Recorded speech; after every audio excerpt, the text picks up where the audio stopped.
It's just super springy. Like,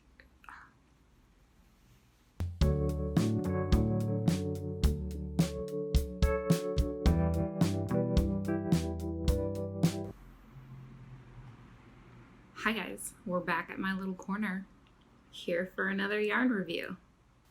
So I would like to talk about the Dapple yarn from Brooklyn Tweed.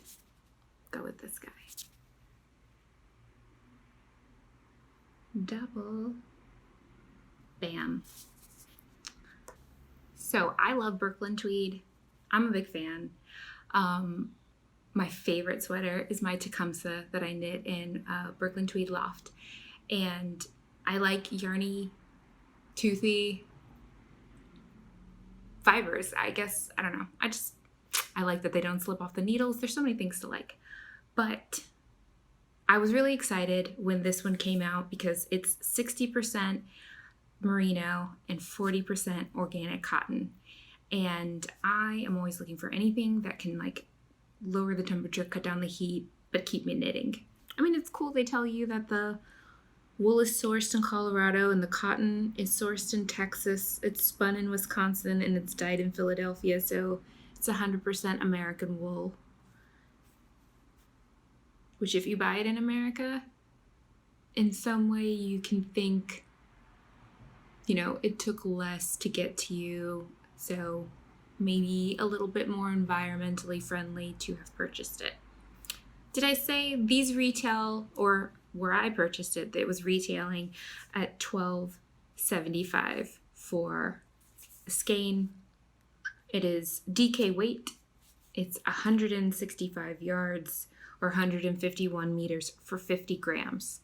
So not,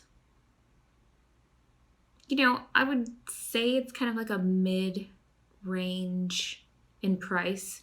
It's not terribly great, but it's also not what you would pay for hand-dyed merino wool.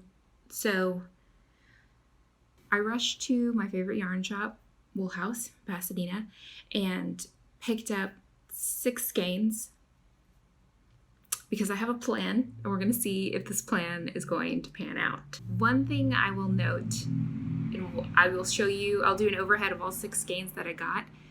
The yarn is very different per skein, which is something to think about, make peace with, or be wary of, depending on what kind of project you want to knit. In comparison to the Rechasario Mungo that I just knit my Kova out of, which is a 50-50 cotton. This is a 60-40 merino and cotton, and that's 50-50 recycled wool. So not necessarily, there could be multiple breeds in that wool. They don't tell you exactly what breed of wool it is. This is merino and cotton. This one was a lot, I think it felt very spongy. It felt very soft. The Mungo feels a little bit more rustic, a little bit less springy. So I'm interested to see what this is going to work up as. All of the skeins I got are the same dye lot, but you will see how different they are. This colorway is the Honeycrisp colorway, which is going to be this marvelous bright red.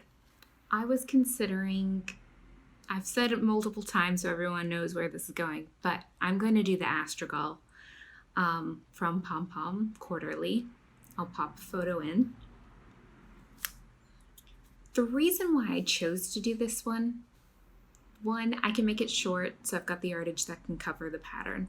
2, because the body is reverse stockinette, the differences between the yarns is going to meld more than if I did it straight stockinette. I still might alternate skeins, and I feel like if I alternate skeins, then it should be almost kind of the same color, except the sections, I'm going to put the part where the lightest color is up near the top, and then we're going to fade down to the more consistent reds down at the bottom. And I'm hoping that what that will do is kind of blend it out a little bit more. We'll see. So here is the spread of the skeins that I have. And I think it's a little bit more clear just how different it goes from this skein that has a lot of white into it all the way through to one that's more solid red. Let's see. Do we have, oh, I just wanted to show you. So this is what the fiber looks like. It's a little, like, you can feel it sticking to itself a little bit as you're handling it. There is a,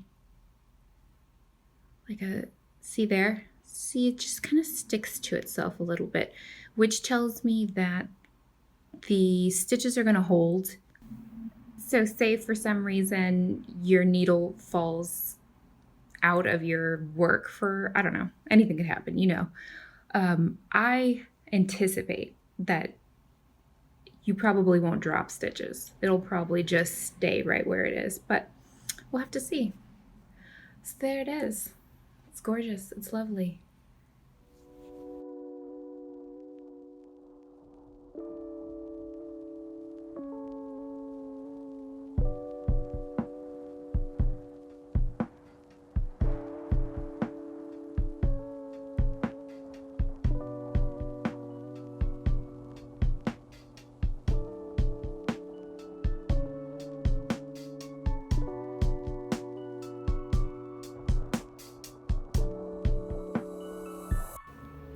Look how airy it is, how much space there is. You can see in between the rounds there. It's like a grid pattern almost. So very fluffy as far as like aerated. Hi. So checking back in after I've done my next gauge swatch. I'm currently hiding in my bedroom because we're in the middle of the heat wave and this is the only room with air conditioning. So I've kindly turned that off for a second so I can have a quick chat with you, and then it's turning back on immediately. Okay, so this Astragal pattern is knit at a much tighter gauge than, I guess I read it, but it didn't sink in, you know? So I went down a needle size, and this is my swatch on the 4. Ooh, this way.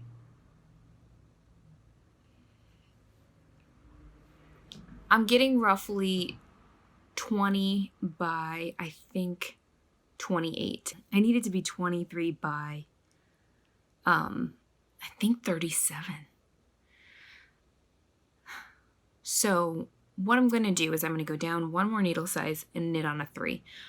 But that's I'm not going to knit on a 2. I'm not going to do it. So if it comes to the 3 still isn't hitting gauge, I may go down to a smaller size. So I would be knitting larger than the gauge suggested, but I would be knitting a smaller size to hopefully even it out. So we'll see if I can. I'm going to do one more little baby swatch in the 3, see how close I get to the gauge. No other discoveries about the yarn in the swatching process other than it's pretty thick and buoyant, so I think that's kind of why it's having more of a struggle getting down to that tight of a gauge. Okay, let me try this. We'll see how it goes. Checking in on status of this dappled yarn. After the drama of the swatching, I finally made a gauge I'm okay with, using a size 3 for the body. A lot of people mentioned in their projects that the neckline always ended up too wide. So looking at the Caddy Jack's podcast, Jackie was talking about how she used a size 1 for the, and this is all in her project notes, she used a size 1 for the cast on, and then switched to a 2, and then eventually switched to a 3. So I did something very similar. I didn't have a size 1, so I used 1.5 for the cast on and the first round. And then I switched to a size 2 for the ribbing all the way up until after the first short row. She did hers until, well, she only did a 2 until the right before the short rows, and I forgot to change. So I finished the short rows, and then right before I went into the pattern, I switched to the size 3. So I'm glad to finally start this one. The whole swatching process was quite difficult, but this is how the yarn is going to hold stitches. I mean, look at that pop. It's amazing. So this is the stockinette side, which is the wrong side in this pattern, but also gorgeous.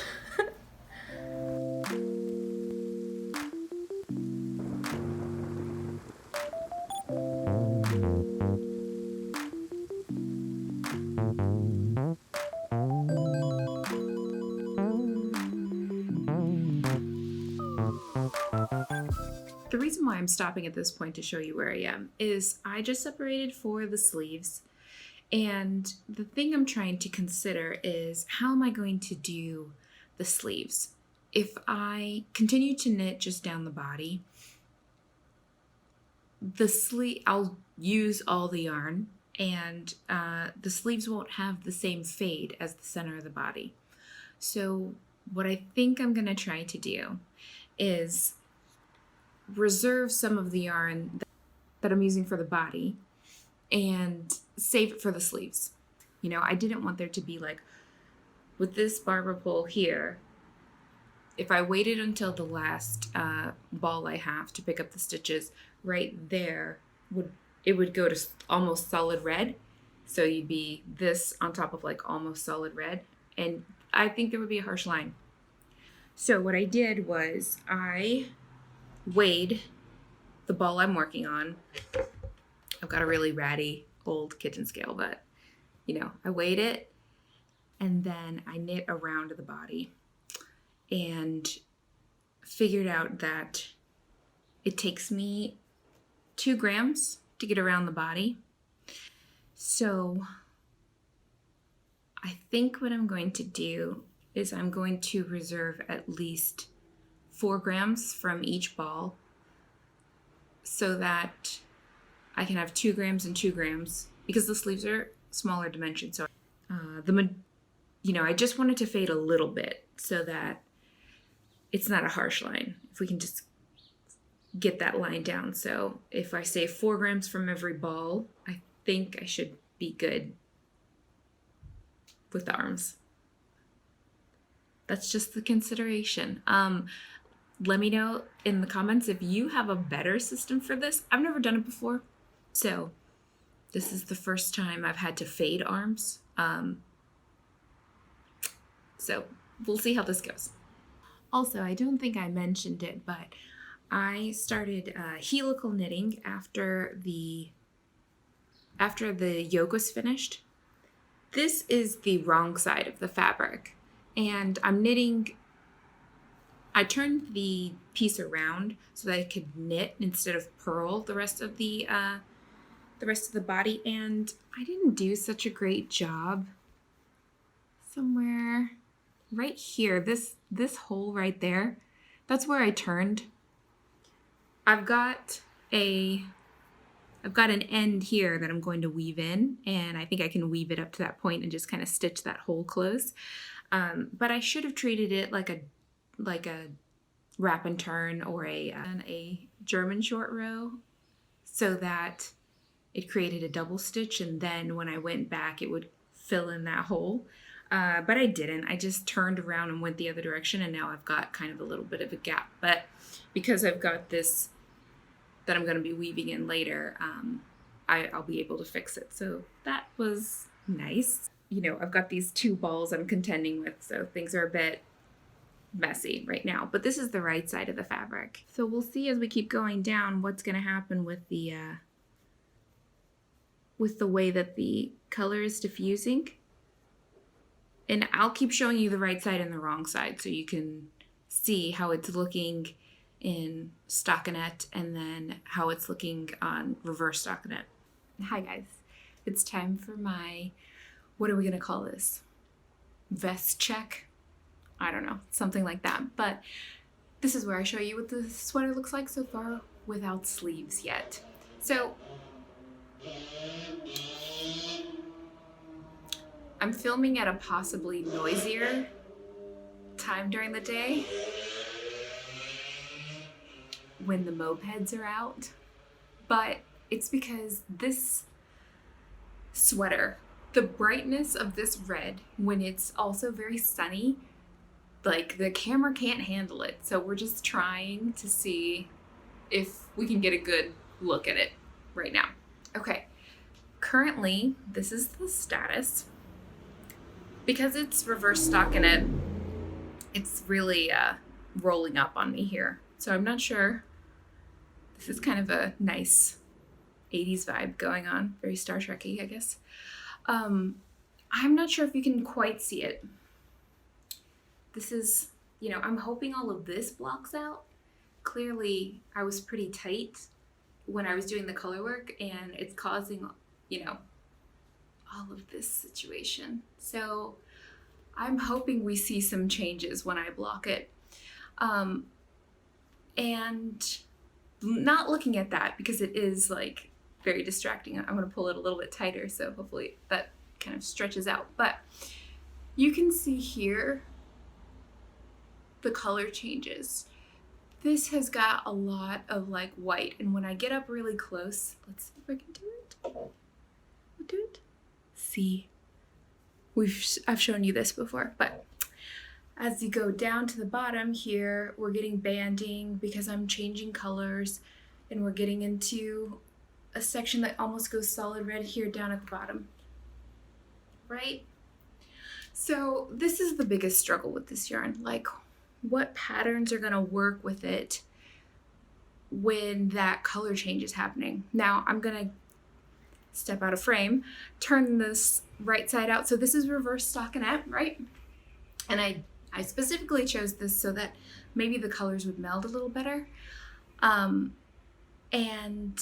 I'm gonna show you what it looks like in stockinette so you can compare. One second. Okay. I got my flu shot. Everybody, go get a flu shot.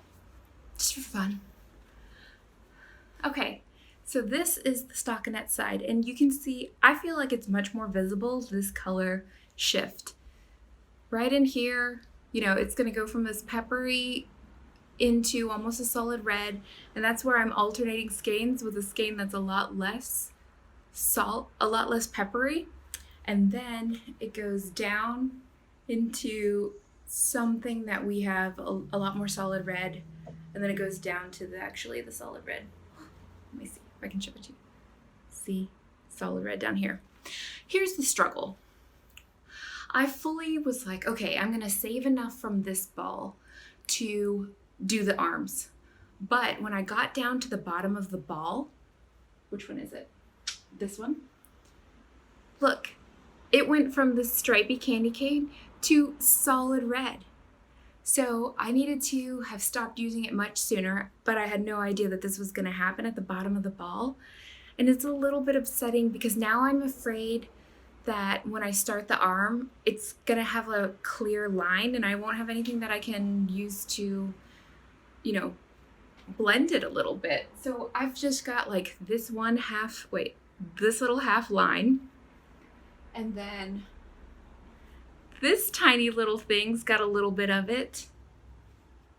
And then maybe, I don't know, maybe I'll pull from the inside of this ball, but the sleeves are gonna be a little bit complicated just to get that first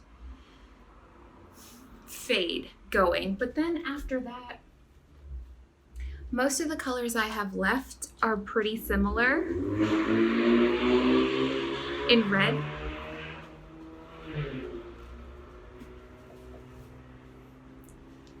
Right, I tried to save a little bit from every ball just so I could see if I needed to fade it. And I don't know, it may not be an appreciable difference, but that is the biggest concern. As far as Fabric feel, I think I've probably said this already, but I'll say it again. Very squishy. It is super soft. It is not scratchy at all. Very bouncy. It is very, like, I like the way it feels, although it has a little bit of like a chalkiness. I don't know how else to describe it. There's just something about the way that it feels where it just feels like a little, not tacky, maybe tacky. Maybe it's just tacky. I don't know. So that's hand fill wise, it's pretty unique. And I'm having a hard time explaining to you how it feels, just only that it feels a little bit unique. Okay, so that's the current situation. All right, bye.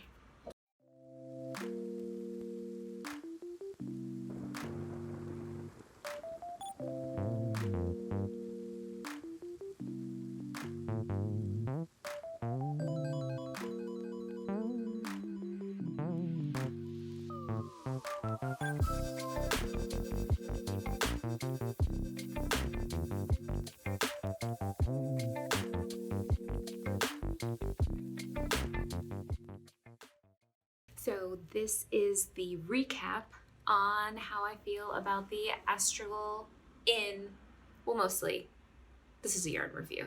So let's talk about what I think about this dappled yarn by Brooklyn Tweed. So here it is, finished and blocked. I believe when I showed you last time, I was dealing with like these ridges. That greatly smoothed out, but what you'll notice when I did that is this yarn has a lot of memory. So when things get a little like tweaked there, it'll just stay there.